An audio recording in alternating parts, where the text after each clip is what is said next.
Hello बच्चों, आप लोगों के सामने एक बहुत ही प्यारा सा मैंने प्रॉब्लम लिया है और ये प्रॉब्लम या इससे मिलती जुलती प्रॉब्लम कई बार एग्जाम्स में पूछी गई है और हो सकता है कि फिर से रिपीट हो। सो ऐसा क्वेश्चन तैयार करना तो बनता है। ठीक है, बहुत ही सिंपल सा क्वेश्चन है। ठीक है, हाइड्रोब्रोमिनेशन का केस है, हाइड्रोहेलोजिनेशन होने वाला है। ठीक है, डबल बॉन्ड का।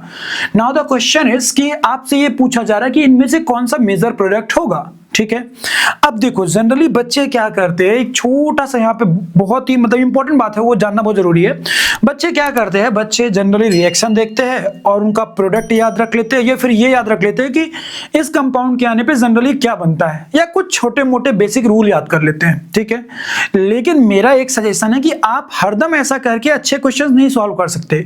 और चलिए मैं मान लिया कि आप जेईई मेन और नीट के क्वेश्चन एक बार सॉल्व कर सकते हैं, लेकिन सोच के देखिए, फॉर अ मोमेंट सोच के देखिए कि क्या जरूरी है कि उसी तरह के क्वेश्चन हर बार पूछे जाए।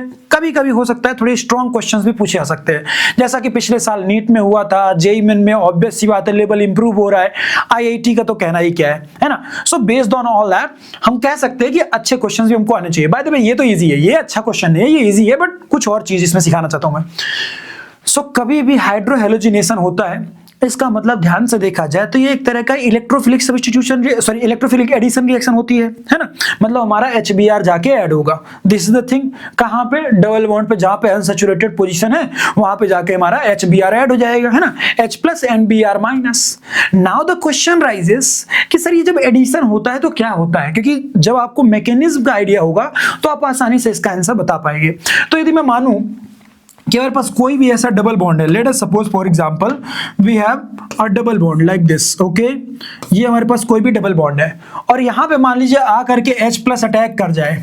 ठीक है, तो H प्लस जब भी अटैक करेगा तो ऑब्वियस सी बात है वो इलेक्ट्रॉन डेंसिटी को अपने साइड पुल कर लेगा, है ना। इलेक्ट्रोफाइल ऐड हो रहा है, कहां ऐड होगा, जहां उसे इलेक्ट्रॉन डेंसिटी मिलेगी, तो ऑब्वियस सी बात है ये पर्टिकुलर इलेक्ट्रॉन डेंसिटी जो यहां चली जाएगी, है ना। आप लोगों ने यदि याद होगा तो इलेक्ट्रोमेरिक इफेक्ट पढ़े होंगे, plus E effect minus E effect, है ना। तो वही चीज यहां पे हो जाएगा, प्लस ई इफेक्ट। भैया जहां पे आपका इलेक्ट्रोफाइल आके अटैक कर रहा है, इलेक्ट्रॉन डेंसिटी वहीं जा रही है ना, इलेक्ट्रॉन पेयर वहीं जाके शेयर हो जा रहा है। सो बेस्ड ऑन दैट ये हमारा H प्लस आके अटैक कर गया। ठीक है, आप एक चीज देख रहे होगे, मैं आपको मैकेनिज्म बताते वक्त बहुत सारी बातें बता रहा हूं और हर बात का अपना मतलब है, क्योंकि एग्जाम में क्वेश्चन किसी पॉइंट से बनाया जा सकता है। ठीक है, तो जहां पे हमारा ये पर्टिकुलर आके अटैक कर रहा है वहीं पे हमारी ये पर्टिकुलर जो इलेक्ट्रॉन डेंसिटी है, ये इलेक्ट्रॉन डेंसिटी चली जाएगी, है ना। जब ये इलेक्ट्रॉन डेंसिटी चली जाएगी तो ये कैसा दिखाई देगा अगले मोमेंट पे, लाइक दिस, क्योंकि इलेक्ट्रॉन डेंसिटी इधर चली गई है तो कहीं ना कहीं यहाँ पॉजिटिव चार्ज बन चुका है ना। अब एक तरह से देखा जाए तो पॉजिटिव सेंटर पे अब आगे आगे कौन अटैक करेगा, न्यूक्लियोफाइल, है ना। सो हमारा मान लो कि न्यूक्लियोफाइल आके यहाँ पे अटैक कर गया लाइक दिस, है ना। न्यूक्लियोफाइल हमारे यहाँ पे आके इजीली अटैक कर गया और न्यूक्लियोफाइल जहां पे भी अटैक करेगा उसके बाद हमारा पूरा कंपाउंड फॉर्म हो जाएगा। तो इसी तरह होता है HBr में, H पहले आके अटैक किया, फिर Br माइनस आके अटैक करेगा, है ना, या फिर Br माइनस के अटैक करने पे हमारा कंपाउंड बन जाएगा, है ना।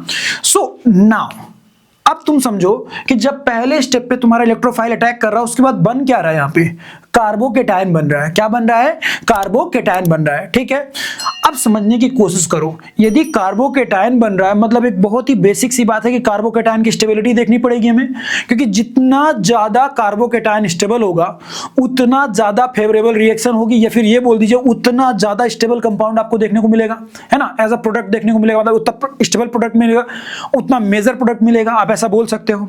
सो बेस्ड ऑन दैट जब कार्बोकेटायन बन रहा है तो चलिए चेक करते हैं, इन तीनों केस में भी कार्बोकेटायन ही बनने वाले हैं, है ना। तो यदि Br वहां अटैक करता है जहां पे कार्बोकेटायन रहा होगा, तो यदि यहां पे Br अटैक करना मतलब लॉजिकली Br के ऐड होने के पहले कार्बोकेटायन यहां रहता रहा होगा, है ना, पॉजिटिव चार्ज। Br के आने के पहले यहां पॉजिटिव चार्ज रहा होगा, Br के आने के पहले यहां पॉजिटिव चार्ज रहा होगा, Br के आने के पहले यहां पॉजिटिव चार्ज रहा होगा।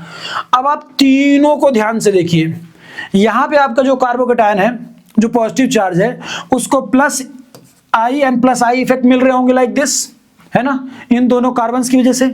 यहां पे भी ऐसे ही हो रहा होगा, प्लस आई, यहां पे भी वही हो रहा होगा, प्लस आई। ये सारे कैसे है, 2 डिग्री कार्बोकेटायंस है ना, 2 डिग्री सेकेंडरी, है ना। लेकिन तीसरे केस में ध्यान से देखा जाए तो यदि यहां पे कार्बोकेटायन बनता तो ऑब्वियस सी बात है दिस गेटिंग माय पॉइंट और नॉट? दिस तीनों साइड से इलेक्ट्रॉन डेंसिटी देखने को मिल रही है। तो यदि तीनों साइड से इलेक्ट्रॉन डेंसिटी देखने को मिल रही है तो बेस्ड ऑन दैट हम आसानी से बोल सकते हैं कि भैया ये 3 डिग्री कार्बोकेटायन बन रहा था और 3 डिग्री ज्यादा स्टेबल होगा इन कंपैरिजन टू 2 डिग्री, मतलब ज्यादा बेटर स्टेबल कार्बोकेटायन कहां देखने को मिलता? इस वाले में देखने को मिलता। तो ऑब्वियस सी बात है, जिसमें ज्यादा स्टेबल कार्बोकेटायन फॉर्म होता उसी में हमारा प्रोडक्ट भी हमारा मेजर प्रोडक्ट की तरफ बनता। तो इस केस में Br माइनस आके यहां पे अटैक करता और हमको ये ओवरऑल प्रोडक्ट देखने को मिलता है ना। After electrophilic addition first step में हमारा इलेक्ट्रोफाइल, सेकंड स्टेप में न्यूक्लियोफाइल और ओवरऑल हमको प्रोडक्ट मिल गया।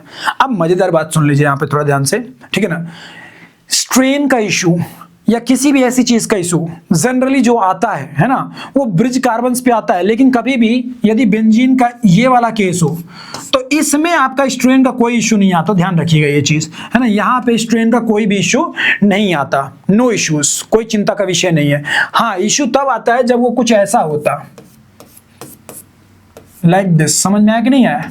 तो यहाँ पे जो कार्बोकेटायन बनता, जो पॉजिटिव चार्ज बनता, जो भी पॉजिटिव चार्ज बनता, तो क्योंकि प्लेनरिटी का ध्यान रखना पड़ता हमें, है ना। यहाँ का जो कार्बन होता वो प्लेनर होता। क्यों प्लेनर होता? क्योंकि कार्बोकेटायन मतलब sp2 हाइब्रिडाइज्ड, sp2 मतलब 3 orbitals in same plane. Same plane मतलब कि ऑब्वियस सी बात है कोप्लेनर होना चाहिए था। लेकिन ब्रिज का मतलब क्या हो रहा है? जैसे डलिया, बकेट की डलिया समझ लो। ये जैसे बकेट होता ना, बकेट, ये मान लो पानी की बकेट है और उसमें ऊपर एक ऐसे वो लगा हुआ है, ठीक है। तो वही तरह का ये जो ये ब्रिज है, ये समझ गए ना, ये पूरा ऐसे ऐसे ब्रिज टाइप का है।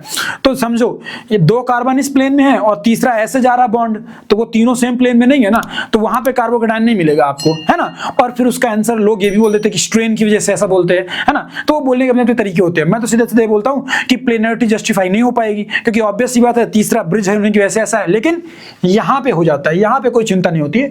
और एक केस में और स्ट्रेन अपन नहीं कवर करते, यदि हमारी मान लो कि carbon number of carbons in a particular ring 8 से ज्यादा हो जाए, है ना, 8 मेंबर्ड रिंग हो जाए, तो फिर स्ट्रेन बहुत ही मिनिमाइज जाता है, फिर टेंशन नहीं लेते हैं। So same concept is here, है ना। बाय द वे हम लोग को ये तो समझ में आ गया है। तो हमारा सबसे मेजर प्रोडक्ट कौन सा होगा? हमारा डी होगा। यहाँ पे प्लीज स्ट्रेन देख करके आंसर मत चेंज कर दीजिएगा आप। और दूसरी बात, चेंज करेंगे भी तो फिर यहाँ फंसेंगे आप, है ना, क्योंकि ये तो तीनों सिमिलर हैं, तो इनमें से कौन सा प्रोडक्ट आप मार्क करेंगे? बाय द वे मैं आपको एक बात समझ में आ रहा हो कि मैंने एक क्वेश्चन लिया है और उसके ऊपर पूरे सारे वेरिएशंस जो सोचे जा सकते थे वो मैंने सब आपको बता दिए हैं। अभी आई होप कि आपको भी समझ में आ गया होगा अच्छे से क्या है कैसा है ना। आप लोगों ने यदि याद होगा तो आप लोगों ने पढ़े भी होंगे, रूल्स भी पढ़े होंगे, है ना। मार्कोनिकॉफ रूल, सेटजेफ रूल, ये सब पढ़े होंगे, है ना। उन्हीं को मैंने नाम ना लेकर के मैंने उन्हीं को आपको प्रॉपर मैकेनिज्म वाइज समझा दिया, है ना। अभी आई होप कि आपको लॉजिक समझ में आ गया होगा। सो थैंक यू बच्चा पार्टी। चैनल पर नए हो तो चैनल को सब्सक्राइब कर लेना, जिससे कि आने वाले डेज की वीडियोस आपको मिलती रहे। Thank you.